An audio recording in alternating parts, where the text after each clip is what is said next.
नमस्कार, मैं रीनू यादव आप सभी दर्शकों का अन्नदाता कार्यक्रम में स्वागत करती हूं। किसान हमारे देश के अन्नदाता हैं और वे ही हमारे देश के भाग्य विधाता हैं। ऐसे भारतीय किसानों को खेतीबाड़ी से जुड़ी हुई बहुत सी रोचक जानकारियां लेकर हम हर रोज सुबह आपके साथ आते हैं। तो चलिए कार्यक्रम शुरू करने से पहले देखते हैं क्या है आज के अन्नदाता में।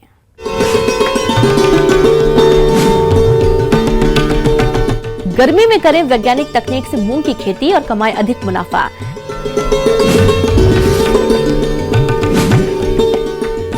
आज पूरा विश्व मना रहा है विश्व वानिकी दिवस।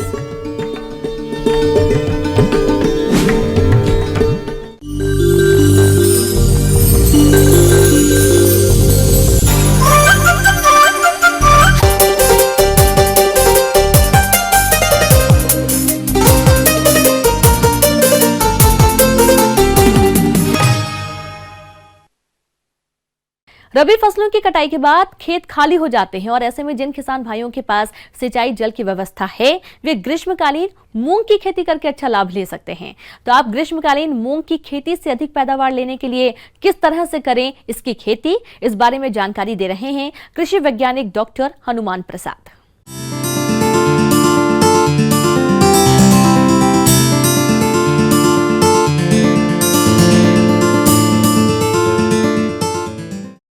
किसान भाइयों राम राम।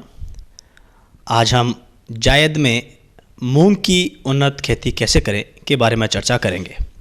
मूंग एक दलहनीय फसल है एवं हमारे संतुलित आहार का एक अभिन्न अंग है। ग्रीष्मकाल में मूंग की खेती लेने के लिए आवश्यक शर्त है कि किसान भाइयों के पास में सिंचाई का उपलब्ध स्रोत होना चाहिए। प्रदेश के जो किसान भाई मूंग की बुवाई करने जा रहे हैं उन्हें इसकी खेती से भरपूर पैदावार मिले, इसके लिए किसान भाइयों को चाहिए कि वे अपने क्षेत्र के अनुसार प्रजातियों का चयन करके बुवाई करें। तो आइए जानते हैं मूंग की उन्नत किस्मों के बारे में जो इस प्रकार से हैं। मूंग की अच्छी पैदावार लेने के लिए नई कई किस्में का विकास किया गया है। इनमें से आप अपने क्षेत्र के अनुसार IPM 02-3, IPM 02-14, RMG 62, PS 16 किस्म का चयन कर किसान अपने क्षेत्र में मूंग की खेती कर सकते हैं। इस फसल की अच्छी बढ़वार को इसके लिए बुआई के 20 दिन पूर्व खेत में सड़ी हुई गोबर की खाद 15 टन प्रति हेक्टेयर की दर से भूमि में मिला देनी चाहिए। जहां तक रासायनिक उर्वरकों की बात करें तो इसका प्रयोग मृदा परीक्षण रिपोर्ट के अनुसार ही करना चाहिए। अब खेत की तैयारी कैसे करें। रबी की फसल की कटाई के तुरंत बाद किसान भाई पलेवा करके जब ट्रैक्टर खेत में जाने लायक हो जाए 2 गहरी जुताई करके एक पाटा जरूर लगाएं, जिससे कि भूमि में नमी लंबे समय तक संरक्षित रखी जा सके। बुआई के समय खेत में 20 kilo nitrogen, 40 kilo phosphorus, 100 kilo DAP देकर के पूर्ति कर सकते हैं। फसल को कीट रोग के प्रकोप से बचाने का सबसे अच्छा और सस्ता उपाय है बीज उपचार। तो किसान अपने स्तर पर कैसे करें बीज उपचार, इस बारे में उचित सुझाव दे रहे हैं। इसकी खेती के लिए उपयुक्त बीज दर है 20 से 25 किलो प्रति हेक्टर। बुआई करने से पूर्व बीज को 3 ग्राम थायराम या बावेस्टिन से अवश्य उपचारित करें, जिससे हमें गुणवत्ता युक्त पैदावार मिलेगी। इसके साथ में जैव उर्वरक से बीजों को उपचारित सुनिश्चित करें। राइजोबियम के साथ में फास्फोरस विलेयकारी जैव उर्वरक को भी सम्मिलित करें। छांव में सुखा करके बीजों को खेत में बुआई करें। बीज से गहराई 8 से 10 सेंटीमीटर से ज़्यादा नहीं रखनी चाहिए। कतार से कतार की दूरी 20 से 25 सेंटीमीटर एवं पौध से पौध की दूरी 10 से 12 सेंटीमीटर रखनी चाहिए। बुआई के लिए उपयुक्त समय मार्च का अंतिम सप्ताह से लेकर के अप्रैल के द्वितीय सप्ताह उपयुक्त माना गया है। मूंग की बुवाई के बाद फसल की अच्छी बढ़वार को और आने वाले दिनों में अधिक पैदावार मिले, इसके लिए फसल में कौन कौन से जरूरी कार्य को करना चाहिए, वो इस प्रकार से है। 25 से 30 दिन की फसल जब हो जाए तब आपको प्रथम सिंचाई देनी है। आपके पास में सिंचाई का और साधन है तो आपको 35 से 45 दिन और फिर 45 से 50 दिन के बाद में द्वितीय तृतीय सिंचाई देनी चाहिए। मूंग की ग्रीष्मकालीन पैदावार लेने के लिए 2 से 3 सिंचाई अति आवश्यक है। अधिक पैदावार लेने के लिए खरपतवार नियंत्रण करना किसान भाइयों के लिए एक समस्या है। किसान भाई 20 से 25 दिन की जब फसल हो जाए तो वह खरपतवारों को जड़ से उखाड़ करके निराई गुड़ाई करें।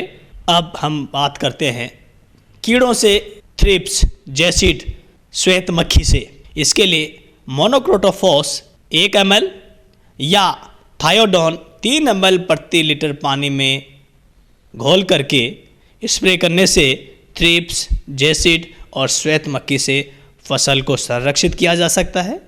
करीब 60 से 70 दिन के बाद में आपकी फसल पक कर के तैयार हो जाती है। अलग अलग किस्म के आधार पर इसकी कटाई एवं मड़ाई करनी चाहिए। अनुमानतः जब फसल आपकी 75 से 80% फलियां पक जाए या काली हो जाए तब आप फसल को काट लें। खलियान में ले जा कर के उनको 7 से 10 दिन सुखा लें। थ्रेशर की सहायता से थ्रेशिंग कर लें। इसकी उपज 10 से 12 क्विंटल प्रति हेक्टर होती है। चलिए अब रुक करते हैं अगली कड़ी की ओर।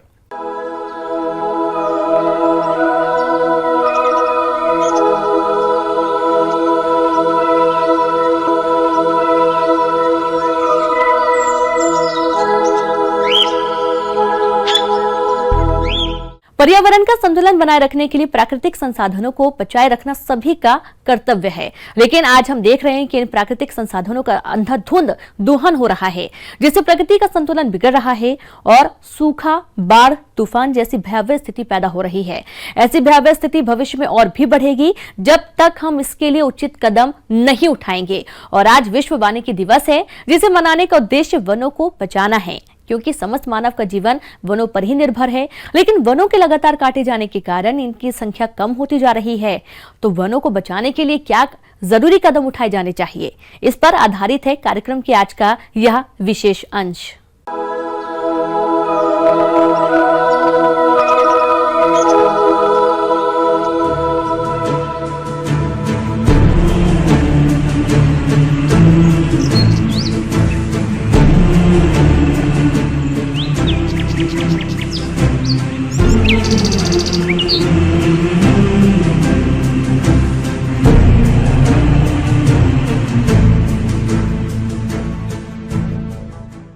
पूरे विश्व के अंदर 21 मार्च है जो विश्व वानिकी दिवस के रूप में मनाया जाता रहा है। 28 नवंबर 2012 को संयुक्त राष्ट्र ने रेजोल्यूशन पास करके इसका नाम अब अंतर्राष्ट्रीय वानिकी दिवस दिया है। इस दिवस को मनाने के पीछे मेन मोटो यही रहा है कि जैसा कि हम जानते हैं कि धरती पे वैज्ञानिक दृष्टिकोण से देखा जाए तो 33% जो भूभाग है वो वनों से आच्छादित होना चाहिए।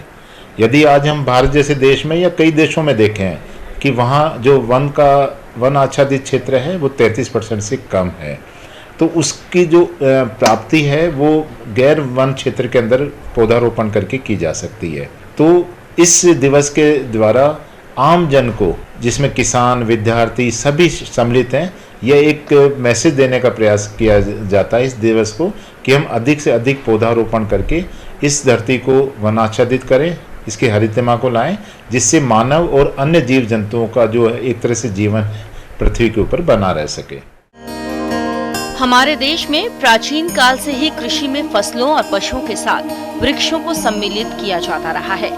बढ़ती हुई जनसंख्या एवं बढ़ते हुए शहरीकरण के कारण कृषि योग्य भूमि के क्षेत्रफल में कमी एवं बढ़ते हुए कृषि रसायनों के कारण भूमि की उपजाऊ क्षमता में गिरावट न केवल भविष्य में मनुष्य के लिए खाद्यान्न की समस्या हो सकती है, बल्कि पशुओं के लिए चारागाह व चारे के अभाव और लकड़ी की कमी की संभावनाएं भी प्रबल हैं।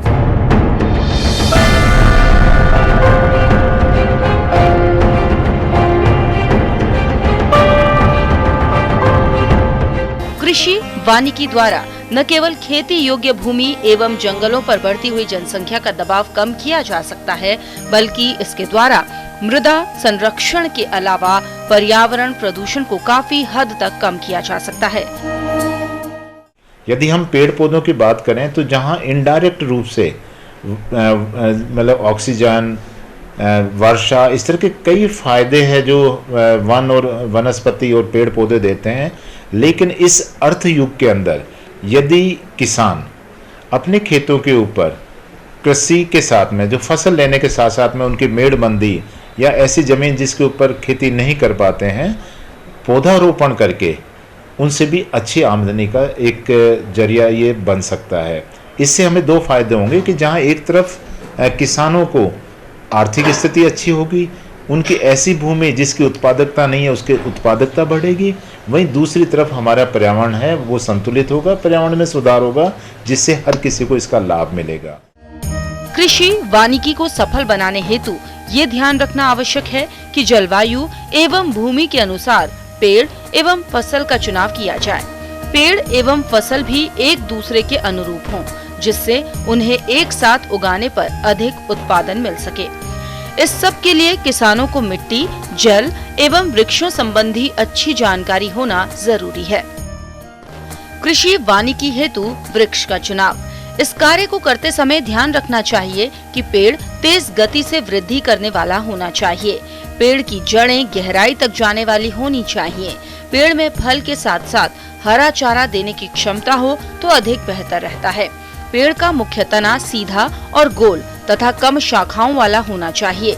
पेड़ में वायुमंडलीय नाइट्रोजन को स्थिर करने की क्षमता भी हो तो अच्छा है। पेड़ इमारती लकड़ी और ईंधन प्रदान करने वाला होना चाहिए। इन बातों का ध्यान रखकर आम किसान कृषि वानिकी से भरपूर लाभ उठा सकते हैं। मुख्यतः पौधे लगाने का समय वर्षा ऋतु के साथ है, लेकिन जहाँ सिंचाई की सुविधा उपलब्ध है वहाँ किसान कभी भी इन पौधों को ला करके लगा सकता है। सुरक्षा है उसके लिए जरूर उसको विशेष ध्यान देना होता है। बढ़ते हैं अगली प्रस्तुति की ओर।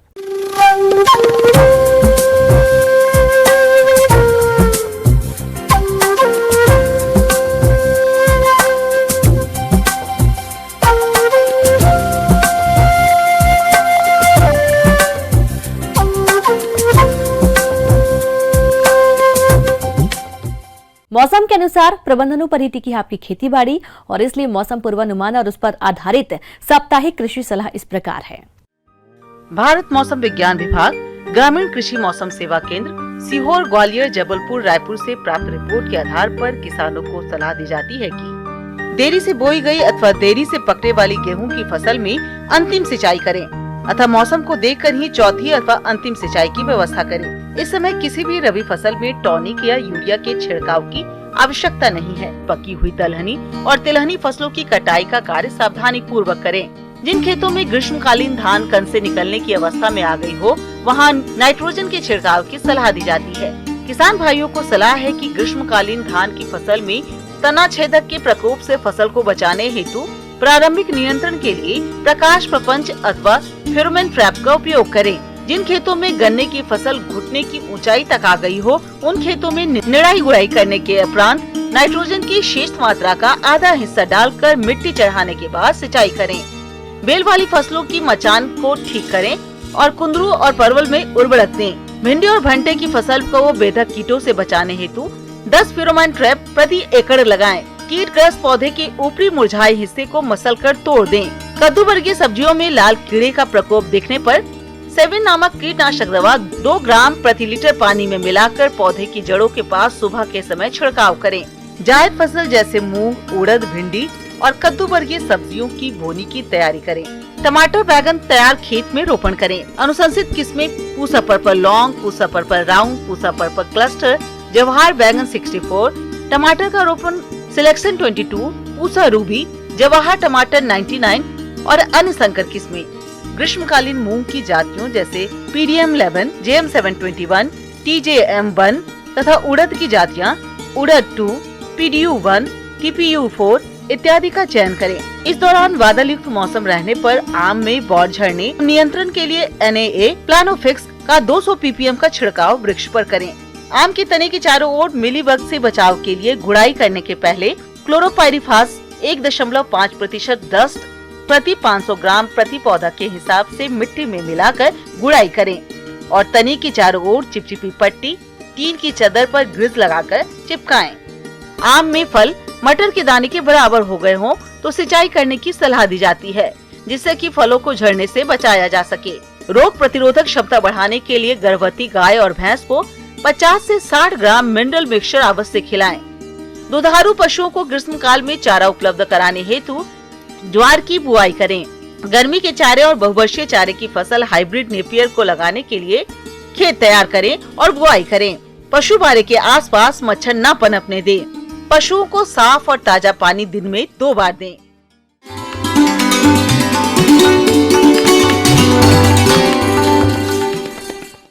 जॉन डियर अन्नदाता हेल्पलाइन निःशुल्क फोन संपर्क सेवा के माध्यम से आपके द्वारा पूछे गए प्रश्नों में से 1 या 2 महत्वपूर्ण प्रश्नों को हम अपने कार्यक्रम में शामिल करते हैं और इसी के तहत आज का चयनित प्रश्न और उसका जवाब इस प्रकार है।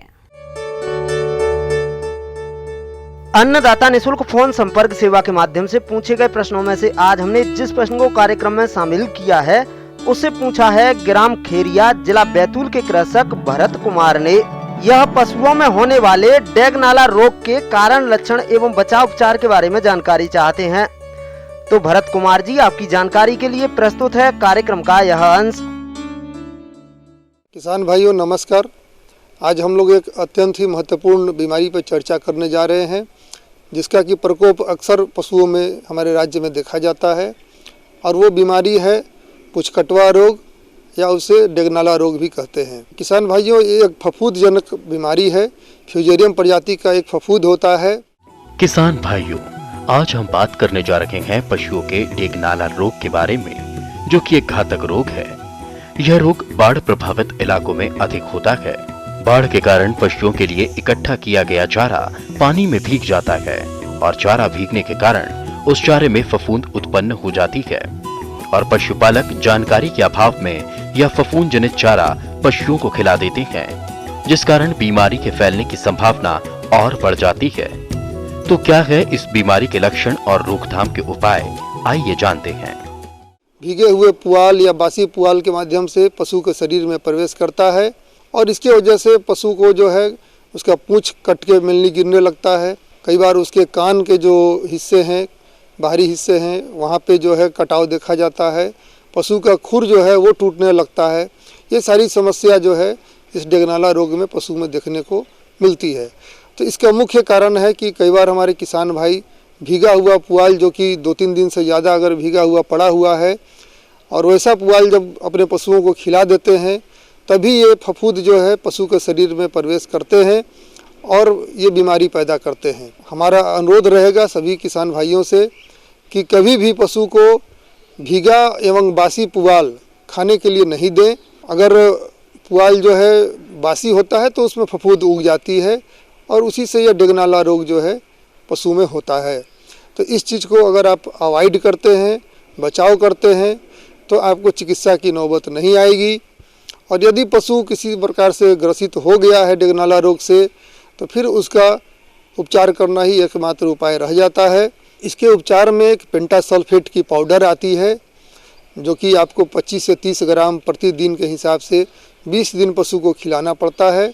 उसमें 5 तरह का सल्फेट होता है और जो भी पूंछ जहाँ तक कटा हुआ है उसको कुछ हिस्सा तक छोड़ के वहाँ पर एंटीबायोटिक्स दवाएं का जो है प्रयोग किया जाता है। एंटीसेप्टिक दवाओं का भी वहाँ पे प्रयोग अच्छा होता है और ये सारी दवा जो है वो आप पशु चिकित्सक की देख रेख में करेंगे, क्योंकि कई बार जो है अगर इन्फेक्शन ज़्यादा हो पूंछ में तो पूंछ को थोड़ा दूर तक जो है वो काटना भी पड़ता है, जो कि एक सर्जिकल प्रोसेस है और वो एक रजिस्टर्ड वेटनरी प्रैक्टिशनर द्वारा ही कराए जाने चाहिए।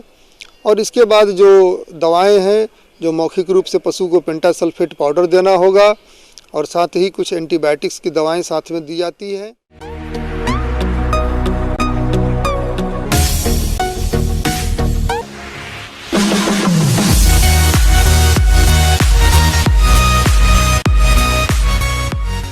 आइए अब एक नजर डालते हैं राज्य की कुछ चुनी हुई मंडियों के प्रमुख फसलों के बाजार भाव पर।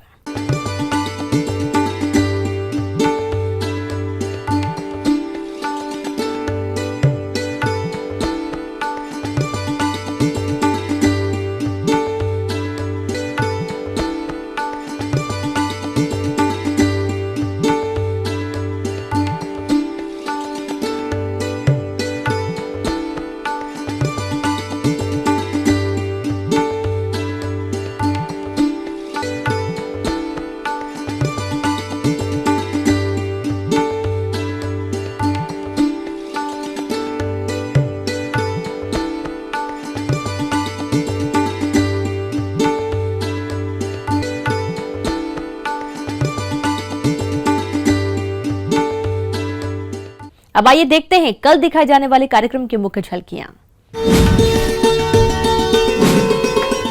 जब तक जल रहेगा तब तक आने वाला कल सुरक्षित रहेगा। अच्छे उत्पादन के लिए फूलगोभी की फसल में जरूरी कार्य। हम यह उम्मीद करते हैं कि आज का कार्यक्रम आप सभी दर्शकों के लिए उपयोगी रहा होगा। किसान भाइयों, अन्नदाता आपकी सेवा के लिए संकल्परत है। कृषि संबंधित समस्या एवं सुझावों के लिए आप हमें इस पते पर संपर्क कर सकते हैं। प्रोड्यूसर अन्नदाता, news 18 Madhya Pradesh, Chhattisgarh, Ramoji film city, Hyderabad 501512।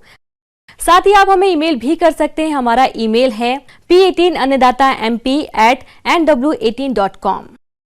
और इसके अतिरिक्त आप हमें जॉन डियर निःशुल्क हेल्पलाइन नंबर 180041922155 पर सोमवार से शनिवार सुबह 10 से शाम 4 बजे के बीच संपर्क कर सकते हैं। किसान भाइयों, अब समय हो रहा है आपसे विदा लेने का, तो हमारी अन्नदाता टीम को दीजिए इजाजत।